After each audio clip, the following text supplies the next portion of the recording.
Assalamualaikum warahmatullahi wabarakatuh. Perkenalkan, nama saya Wiji Astuti, CGP Angkatan 9 dari SMP Negeri 208 Jakarta Timur. Refleksi diri dalam menghayati dan memaknai pemikiran Ki Hajar Dewantara. Menurut Ki Hajar Dewantara, pendidikan dan pengajaran merupakan usaha persiapan dan persediaan untuk segala kepentingan hidup manusia, baik dalam hidup bermasyarakat maupun hidup berbudaya dalam arti seluas-luasnya. 1. Pendidikan Indonesia sejak zaman kolonial hingga kini. Sejak 1851, pemerintah Hindia Belanda mendirikan beberapa sekolah untuk kepentingannya, di antaranya Sekolah Dokter Jawa, Sekolah Kabupaten, Sekolah Bumi Putra. Pada tahun 1920, lahirlah cita-cita baru dengan menginginkan perubahan yang radikal pada pendidikan dan pengajaran yang digagas oleh organisasi Budi Utomo dan penggerak pendidikan lainnya, seperti Raden Ajeng Kartini dan Ki Hajar Dewantara. Dari semangat itulah lahir Taman Siswa sebagai gerbang emas kemerdekaan dan kebebasan kebudayaan bangsa. Kini, setelah Indonesia merdeka, perkembangan dunia pendidikan di Indonesia semakin maju dan semakin merdeka dengan nama Kurikulum Merdeka Belajar. Kurikulum yang memberikan keleluasaan kepada pendidik menciptakan pendidikan yang berkualitas sesuai dengan kebutuhan dan lingkungan belajar peserta didik. Pendidikan masa lalu adalah pendidikan yang menuntun. Pendidikan masa kini adalah pendidikan gotong royong, kolaboratif, preventif, dan pendidikan masa depan adalah murid yang humoris, humanis, penuh kasih sayang, hati yang bersih, jujur, selamat, dan bahagia. Azas Pendidikan Ki Hajar Dewantara. Pendidikan adalah tempat persemaian benih-benih kebudayaan dalam masyarakat. Ki Hajar Dewantara meyakini bahwa untuk menciptakan manusia Indonesia yang beradab, maka pendidikan menjadi kunci utamanya. Pendidikan menjadi tempat ruang berlatih dan bertumbuh nilai-nilai kemanusiaan yang dapat diteruskan atau diwariskan. Berikut ini adalah azas pendidikan dari Ki Hajar Dewantara, yaitu azas Trikon. Di antaranya continuity, konvergensi, dan konsentris.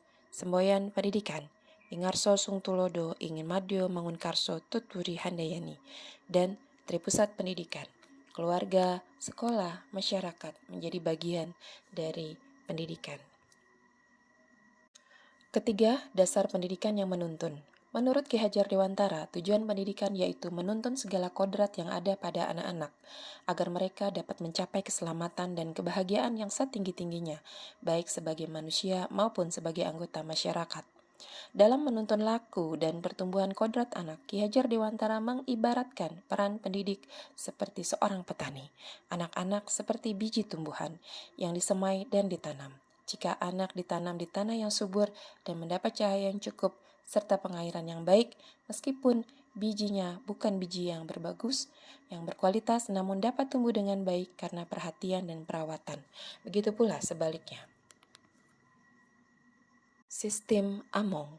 Proses penuntun, seorang pamong memberi tuntunan agar anak menemukan kemerdekaannya dalam belajar dan secara sadar bahwa kemerdekaan dirinya akan mempengaruhi kemerdekaan orang lain. Anak diberi kebebasan, namun pendidik sebagai pamong dalam memberi tuntunan dan arahan agar anak tidak kehilangan arah dan membahayakan dirinya. Ki Hajar Dewantara mengingatkan para pendidik untuk tetap terbuka namun tetap waspada terhadap perubahan yang terjadi. 4. Kodrat alam dan kodrat zaman. Dasar pendidikan anak berhubungan dengan kodrat alam dan kodrat zaman. Kodrat alam yaitu sifat dan bentuk, dimaknai dengan lingkungan di mana anak berada. Konteks lokal, sosial, budaya murid di satu tempat dengan tempat lainnya pastilah berbeda. Kodrat zaman yaitu isi dan irama, dimaknai dengan muatan dan konten pengetahuan.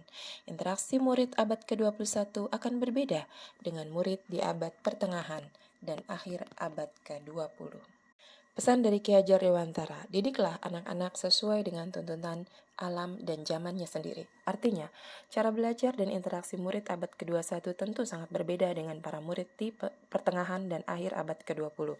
Kodrat alam Indonesia dengan memiliki dua musim, musim hujan dan musim kemarau, serta bentangan alam, mulai dari pesisir pantai hingga pegunungan, memiliki keberagaman dalam memaknai dan menghayati hidup.